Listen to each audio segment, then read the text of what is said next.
Style in Vermont is a dicey topic. How great that we're finally challenging that we are the flannel-wearing yoga pant state. You know, we aren't the flannel-wearing yoga pant state.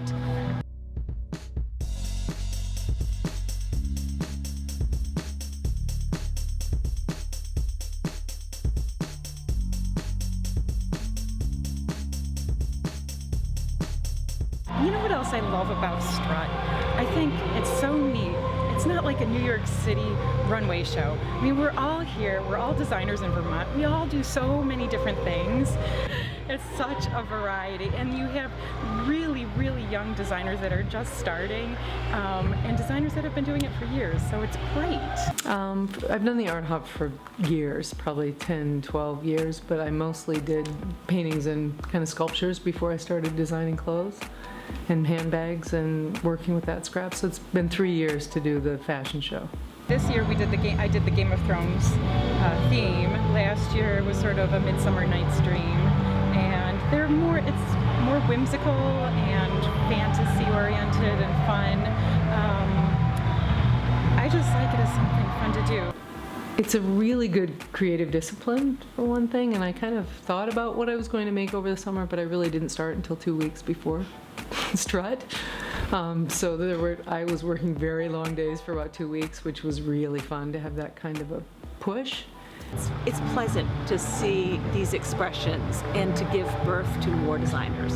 And my goal is to grow the show such that we have to turn designers away. I think it's such a wonderful format, and these designers need to be loved and lifted up and nurtured. And what are their dreams? How can we help you get there? Being in Vermont is just a great place to design. There's inspiration everywhere here. There's a lot of wonderful, quiet places to just be and take in nature.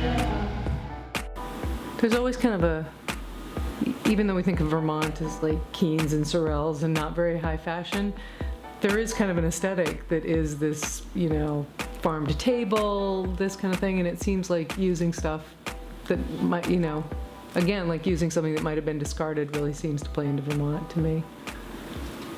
Seeing corsetry, I was actually doing knitwear design for another company and had been looking at Pinterest for design inspiration, and I repeatedly was seeing corsets, and I thought these are really cool because the detail around the chest or this little thing over here, I could reincorporate that into maybe a knit garment or a sweater design. And for this fashion show, I was kind of going for a modern bohemian kind of look because it's using the scrap like that. It's not going to be real tailored, or, you know, it kind of had to be more like that, but I like taking the leather to make it look very upscale, even though I'm using scrap when I can do it.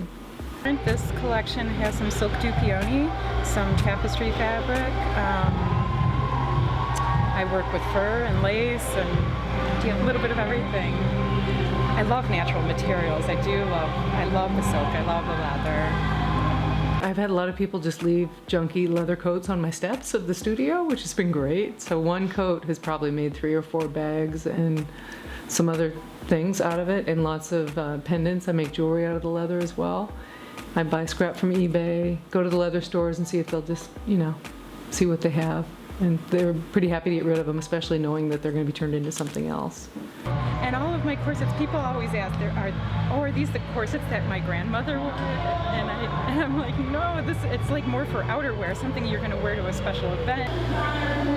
I was a frustrated designer. I loved fashion my whole life, and I'd had a teacher in college who told me that I didn't have what it took, and I made the mistake of listening to her. I started creating again and started making collections, and a friend of mine said, you need to do Strut. And the first year I showed, I thought, I can do this, and I should never have listened to that teacher. If I can give anyone else that validation and help them lift up their dreams and go somewhere with that creative passion, I'm thrilled.